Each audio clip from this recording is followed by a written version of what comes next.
40 fatos sobre Jesus. Enquanto algumas pessoas pensam que Jesus Cristo era somente um ser humano ou um professor excepcional, a Bíblia nos revela que ele era algo além disso. Jesus é singular em sua identidade e propósito. Durante sua vida na Terra, ele não era apenas uma figura espiritual, era simultaneamente o Filho de Deus e Deus em forma humana. Número 1. O amigo mais próximo de Jesus foi João, um homem que trabalhava na pesca antes de se juntar a Jesus. João era pescador, envolvido tanto no atacado quanto no varejo, com conexões em Jerusalém. Ele se destacava por viver em dois ambientes diferentes, o rural no norte e o urbano em Jerusalém. Além de ser primo de Jesus, João também era irmão de outro discípulo chamado Tiago. Na hora da crucificação, Jesus confiou a João a responsabilidade de cuidar de sua mãe, destacando a proximidade deles. João era parte de um círculo íntimo ao lado de Tiago e Pedro, identificando-se como o discípulo por quem Jesus tinha grande afeição. Número 2. Jesus não foi o autor de nenhum dos livros da Bíblia. Mesmo sem ter escrito nenhum livro, quase um terço dos evangelhos concentra-se na narrativa de sua morte. O Antigo Testamento contém diversas profecias relacionadas a Cristo, e o livro do Apocalipse, que revela informações sobre Jesus, foi escrito por João de Patmos.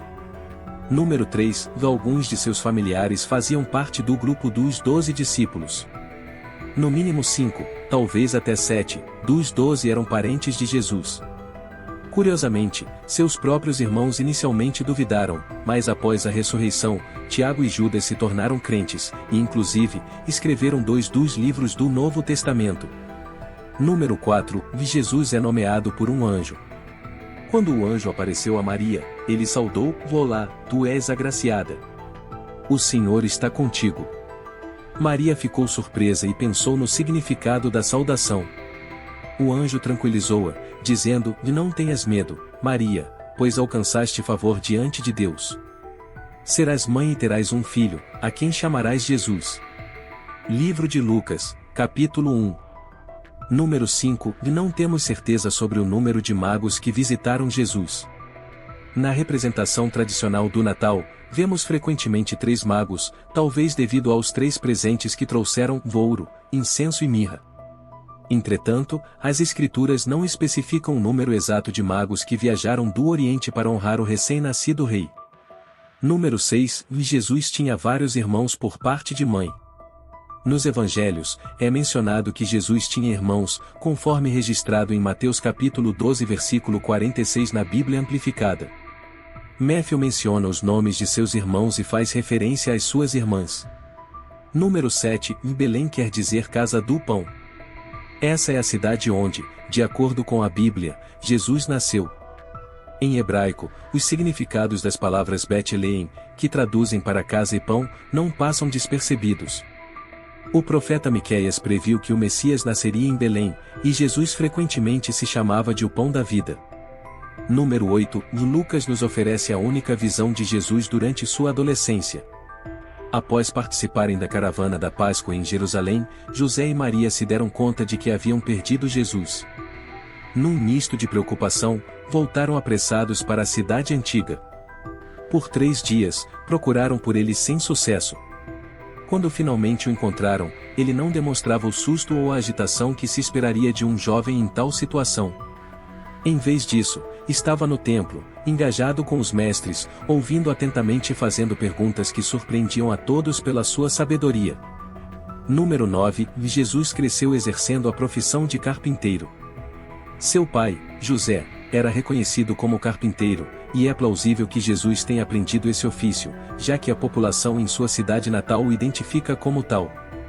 Em Marcos capítulo 6 versículo 3 da Bíblia Amplificada, as pessoas dizem: E não é este o carpinteiro, filho de Maria, e irmão de Tiago, José, Judas e Simão? E suas irmãs não estão aqui conosco? O Evangelho de Mateus também menciona a carpintaria em capítulo 13 versículos 54 e 55, quando as pessoas questionam: E não é este o filho do carpinteiro? Não se chama sua mãe Maria, e não são seus irmãos Tiago, José, Simão e Judas? A palavra traduzida como o carpinteiro em ambos os casos poderia também significar o construtor ou o trabalhador, indicando que, na época, carpinteiros eram chamados para consertar ou construir algo, semelhante a um faz-tudo moderno. Número 10. Jesus provavelmente tinha uma aparência bastante comum.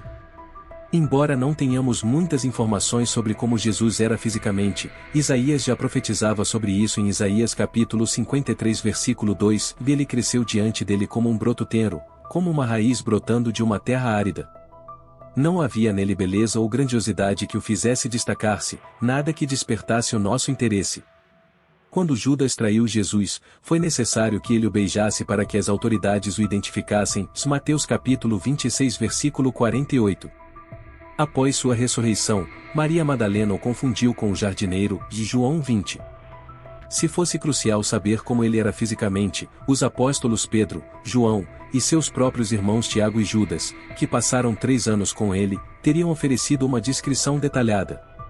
No entanto, os autores do Novo Testamento não fornecem detalhes sobre a aparência física de Jesus. Número 11. O primeiro milagre de Jesus aconteceu durante um casamento em Caná. Nessa ocasião especial, ele transformou água em vinho, mostrando seu controle sobrenatural sobre as forças naturais. Esse evento significativo marcou o início de seu ministério público. Jesus, sua mãe e seus discípulos foram convidados para um casamento em Caná, na Galileia. Durante a celebração, a mãe de Jesus informou a ele que o vinho havia acabado. Embora o consumo excessivo de álcool fosse desaprovado no Antigo Testamento, o vinho era associado a festividades, bênçãos e alegria. Maria confiava na capacidade de Jesus para resolver a situação. Ele orientou os servos a encherem 6 grandes jarros de pedra, cada um com capacidade para 20 ou 30 galões, e depois retirarem e levarem ao responsável pelos servidores. Este último não sabia de onde vinha o vinho, mas reconheceu sua qualidade excepcional. Geralmente, os anfitriões serviam primeiro um bom vinho, seguido por um de qualidade inferior, mas o responsável pelos servidores elogiou o noivo por oferecer um vinho excepcional nesse ponto da celebração. Esse milagre transformador ilustra como as vidas das pessoas mudam quando acreditam em Jesus e seguem sua orientação. Foi o primeiro de muitos milagres, ou os sinais, como João os chama. Embora Jesus ainda não estivesse pronto para revelar totalmente sua identidade à multidão, ele realizou esse sinal para manifestar sua glória aos seus discípulos, fortalecendo assim a fé deles. Número 12. O último livro da Bíblia conclui com uma ênfase em Jesus. Apocalipse capítulo 22 versículo 21 declara em que a graça do Senhor Jesus, o Cristo, o Messias, esteja com todos os santos, todos os crentes, aqueles dedicados a Deus. Amém. Este versículo encerra a Bíblia, ressaltando a graça de Jesus Cristo sobre todos os crentes, os indivíduos consagrados a Deus. Ao chegarmos à bênção final deste extraordinário livro do Apocalipse da Palavra de Deus, que de outra forma está repleto dos eventos impactantes da ira divina, a narrativa alcança uma conclusão serena. Aqui, João expressa sua esperança de que a graça de nosso Senhor Jesus Cristo seja generosamente concedida ao povo de Deus. Número 13. Jesus deu início à sua missão por volta dos 30 anos. Muitas pessoas se questionam sobre o momento adequado para iniciar um ministério, Lucas capítulo 3 versículo 23. Quando começou a sua missão, Jesus tinha cerca de 30 anos e era considerado, conforme se pensava, filho de José, que era filho por casamento de Eli. De acordo com Números capítulo 4 versículo 3, um homem deve ter no mínimo 30 anos para exercer a função de sacerdote. Curiosamente, essa é a idade aproximada que Jesus tinha quando iniciou o seu ministério. No entanto, isso não sugere que todos devam esperar até uma determinada idade para começar a se dedicar ao ministério. Número 14. Jesus provavelmente dominava várias línguas. Na Palestina do século I, o aramaico era a língua principal entre os judeus. Ele estudaria a Torá em hebraico, como era costume entre os judeus. Além disso, Jesus teria compreendido o grego, pois é provável que ele tenha conversado em grego com o centurião e com Pilatos. Mesmo que os romanos falassem latim, em interações com judeus helenísticos, a comunicação seria em grego. Assim, na Palestina do primeiro século, o aramaico era a língua predominante entre os judeus, e, como a maioria deles, Jesus estudaria a Torá em hebraico. Número 15. Jesus buscava momentos de solidão para orar e recarregar suas energias. Embora seu ministério fosse amplamente público, percorrendo comunidades, ensinando e enfrentando constantemente os fariseus e saduceus, ele nunca declinava convites para visitar casas. De forma muito intencional, Jesus construiu sua vida pública praticando momentos de solitude e oração, Lucas capítulo 6 versículos 11 e 14. Enquanto as multidões estavam agitadas e conspiravam sobre o que fazer com ele, Jesus escolheu subir a um monte para passar a noite em oração a Deus. Ao amanhecer, convocou seus discípulos e selecionou 12, a quem chamou de apóstolos, e Simão, também conhecido como Pedro, André, seu irmão, Tiago, João, Filipe e Bartolomeu. Número 16. Pode haver parentes de Jesus ainda vivos nos dias de hoje. A maioria dos estudiosos cristãos concorda que Jesus não teve filhos, o que torna improvável que algum descendente direto tenha continuado a linhagem familiar. No entanto, é importante lembrar que Jesus tinha irmãos e irmãs, como mencionado em Mateus capítulo 13 versículos 55 e 56. Portanto, é possível que o DNA deles ainda esteja presente em algumas pessoas contemporâneas. Número 17. Jesus frequentemente expressava emoções.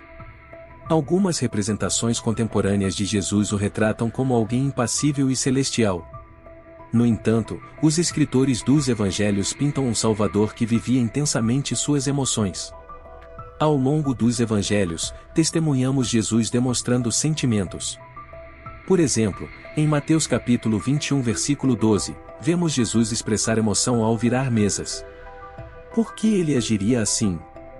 O templo, que originalmente deveria ser um lugar de adoração ao único Deus vivo, tinha se transformado em um local de materialismo e comercialismo. Quando Salomão dedicou o templo, ele orou para que Deus ouvisse as orações do povo e os perdoasse, defendesse e abençoasse. No entanto, na época de Jesus, alguns estavam explorando o povo e lucrando financeiramente à custa da casa de Deus. Além disso, Jesus demonstrava compaixão. O Evangelho de Mateus destaca o ministério de ensino, pregação e cura de Jesus nas comunidades. Como sempre, Jesus se preocupava profundamente com o estado espiritual das pessoas, elas estavam perdidas e necessitadas de orientação espiritual, como ovelhas em busca de um pastor. Número 18. Na Bíblia, somente 3 indivíduos, Moisés, Elias e Jesus, realizaram um jejum de 40 dias. Quando alguém está bem hidratado, a fome intensa geralmente começa após 35 a 40 dias. Durante o período de jejum de Jesus, o diabo o tentou no deserto, conforme registrado em Mateus capítulo 4 versículos 1 e 3. O Espírito Santo conduziu Jesus ao deserto para enfrentar as tentações do diabo. Após passar 40 dias e noites sem comer, ele começou a sentir fome, e foi nesse momento que o tentador o desafiou, dizendo: "Se és o Filho de Deus, ordena que estas pedras se transformem em pães." Número 19. Jesus usa passagens do livro de Deuteronômio para responder ao diabo. Imagine se o quão bem você conhecesse o livro de Deuteronômio determinasse o seu bem-estar espiritual. Quando Satanás tenta Jesus no deserto, ele responde a cada tentação citando partes desse livro importante. Jesus estava jejuando há 40 dias e quase faminto quando o diabo o instiga a usar seu poder para transformar pedras em pão. Jesus responde mencionando Deuteronômio capítulo 8 versículo 3, lhe está escrito: "O homem não vive apenas de pão, mas de toda palavra que sai da boca de Deus." Em seguida, Satanás tenta convencer Jesus a provar sua singularidade saltando do templo. O diabo lembra a Jesus que Deus não permitiria que ele caísse. Desta vez, Jesus cita Deuteronômio capítulo 6 versículo 16, e também está escrito: "E não tentarás o Senhor, teu Deus." Por fim, Satanás oferece a Jesus o mundo e todas as suas grandezas, se Jesus apenas o adorar. A resposta de Jesus é citar Deuteronômio capítulo 6 versículo 13, "Afasta-te, Satanás, pois está escrito: Vá ao Senhor, teu Deus, adorarás e somente a ele prestarás culto." Mateus capítulo 4 versículo 10. Número 20. Na cruz, a aparência de Jesus era tão horrível que as pessoas o observavam com choque. Ao descrever como Cristo foi brutalmente espancado antes de ser crucificado, é dito que sua aparência estava terrivelmente desfigurada, além do que se pode ver em qualquer homem, e sua forma mais deformada do que a dos seres humanos comuns, de Isaías capítulo 52 versículo 14, Bíblia Amplificada. Assim como muitos ficaram surpresos e abalados ao te ver, ó meu povo, a aparência de Jesus estava mais distorcida do que a de qualquer outra pessoa, e sua figura mais desfigurada do que a dos filhos dos homens. Essas palavras destacam a crueldade desumana que ele suportou, chegando ao ponto de mal se assemelhar a um ser humano. Mateus capítulo 26 versículo 67 registra que cuspiram em seu rosto, golpearam-no com os punhos e deram-lhe tapas. A sua aparência era tão aterradora que as pessoas o contemplavam com assombro. Número 21, Jesus apreciava vinho. O primeiro milagre de Cristo, no qual transformou água em vinho durante um casamento em Caná, provavelmente envolveu uma bebida fermentada. Nos casamentos judaicos tradicionais, era comum servir vinho fermentado. Se Jesus tivesse oferecido apenas suco de uva, o anfitrião ficaria desapontado. No entanto, ele elogiou o vinho, dizendo que era de melhor qualidade do que o fornecido anteriormente.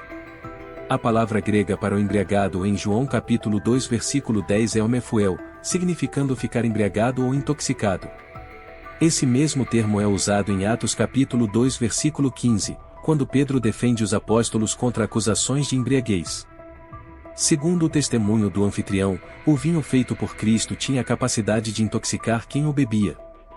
Embora o fato de Jesus transformar água em vinho não prove que ele tenha bebido na festa, isso teria sido algo normal. Ao abordar isso em Lucas capítulo 7 versículos 33 e 34, Jesus disse: João Batista veio, não comendo pão nem bebendo vinho, e vocês dizem, ele está possuído por um demônio.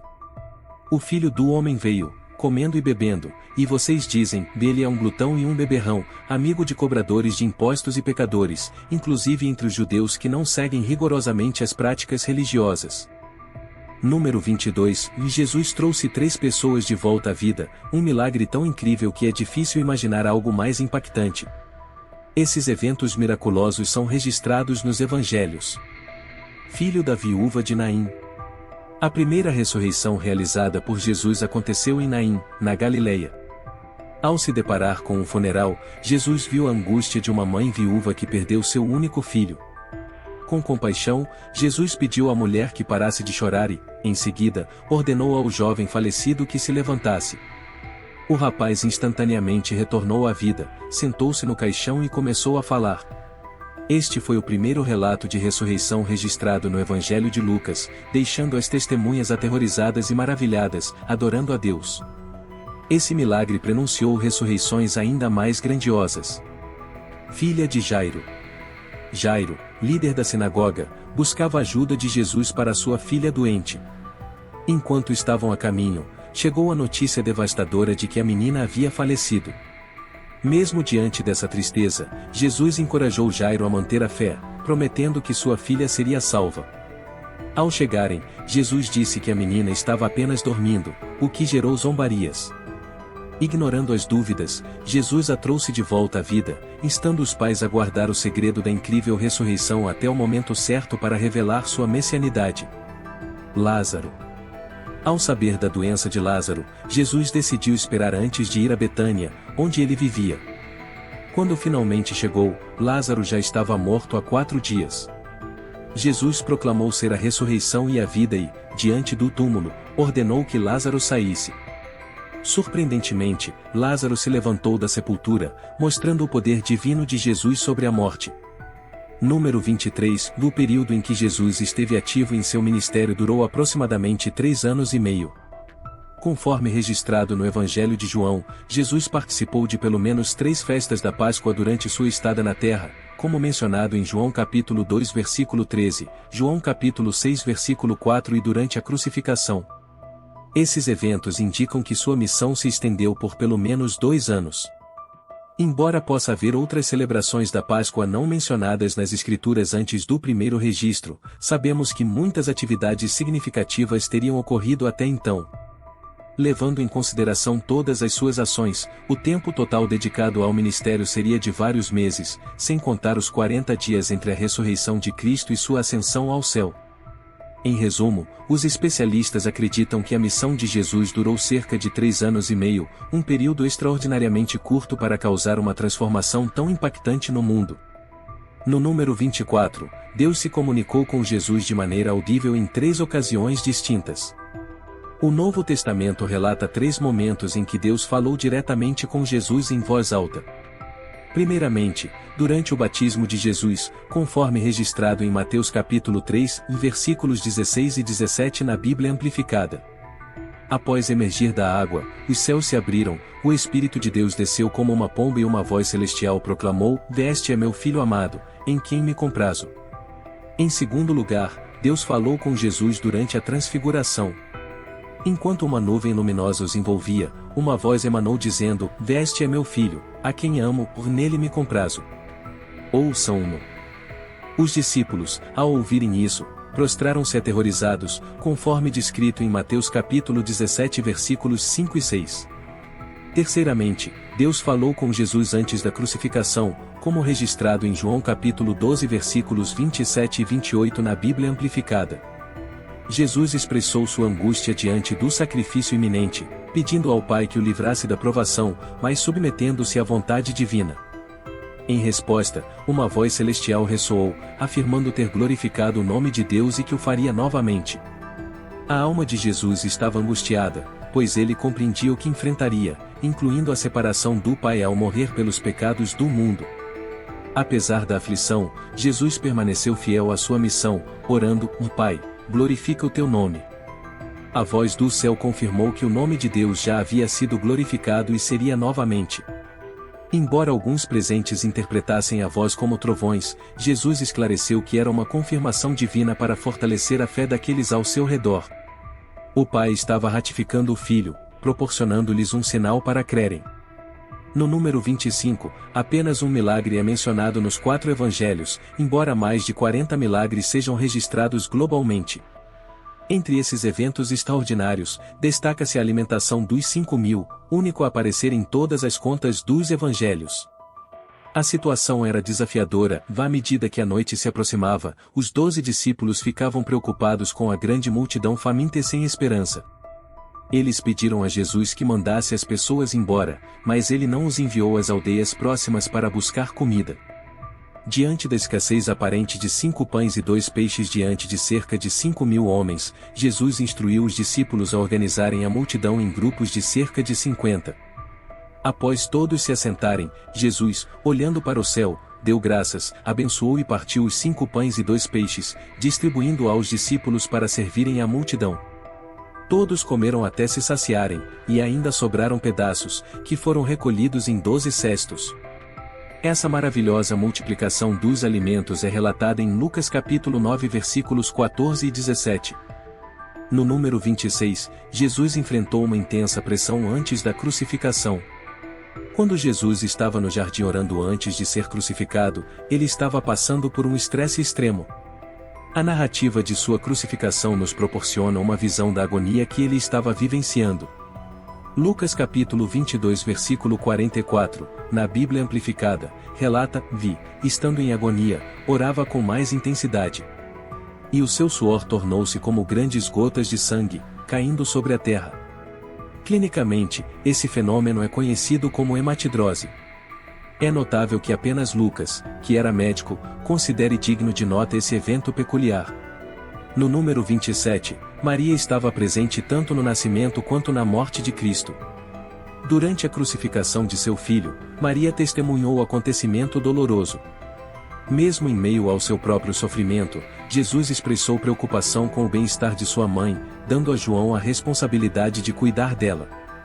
O relato de João capítulo 19 versículos 26 e 27 destaca: ao ver sua mãe e próximo dela o discípulo que ele amava, Jesus disse à sua mãe: mulher, este é o seu filho. Em seguida, disse ao discípulo: esta é a sua mãe. Desde aquele momento, o discípulo a levou para sua própria casa. No número 28, uma placa foi fixada na cruz para explicar o crime pelo qual Jesus estava sendo crucificado. De acordo com o Evangelho de Mateus, foi preparada uma placa que detalhava as acusações contra Jesus. João acrescenta que, como o local da crucificação estava próximo à cidade, a placa indicava Jesus de Nazaré, o rei dos judeus, com as palavras escritas em aramaico, latim e grego. As letras INRI, derivadas das iniciais da inscrição latina o Iesus Nazarenus Rex Iudaeorum, frequentemente aparecem em representações artísticas e crucifixos como uma referência a essa placa. No número 29, a crucificação não era algo incomum em Roma. Os romanos usavam esse método para manter o controle, recorrendo à punição severa, como açoitamento e crucificação, ao menor sinal de descontentamento de grupos ou indivíduos, como um aviso para a população em geral. Estima-se que dezenas de milhares de pessoas tenham sido crucificadas em Roma. É importante destacar que a singularidade ou intensidade do sofrimento de Cristo na cruz não altera a essência do Evangelho, o significado vem de quem foi crucificado e do que ocorreu posteriormente. No número 30, o local onde Jesus seria sepultado foi predito. Foi antecipado o local específico onde Jesus seria enterrado. Segundo o relato de Mateus, após a morte de Jesus, um homem abastado chamado José de Arimateia, discípulo de Jesus, ofereceu seu túmulo. Mateus capítulo 27 versículos 57 e 60 conta: à tarde, veio um homem rico de Arimateia, chamado José, que também era discípulo de Jesus. Ele foi a Pilatos e solicitou o corpo de Jesus. Pilatos ordenou que fosse entregue a ele. José pegou o corpo, o envolveu em um lençol limpo e o colocou em seu próprio túmulo novo, cavado na rocha. Então, rolou uma grande pedra sobre a entrada do túmulo e se retirou. Além disso, a profecia de Isaías, registrada em Isaías capítulo 53 versículo 9 na Bíblia Amplificada, antecipou o sepultamento de Jesus centenas de anos antes. No número 31, o túmulo de Jesus estava protegido de 3 maneiras. Os romanos estavam preocupados com a possibilidade de seguidores de Jesus tentarem roubar seu corpo, uma vez que ele havia previsto seu retorno em 3 dias. Para garantir sua segurança contra interferências externas, implementaram 3 medidas distintas: uma grande pedra, uma guarda. Não sabemos se eram soldados romanos ou guardas do templo judeu, mas Pilatos insistiu em ter uma guarda em frente ao túmulo e um selo romano. Esse selo não apenas indicava que o conteúdo pertencia a Roma, mas também servia como aviso de que quebrar esse selo quase certamente resultaria em crucificação.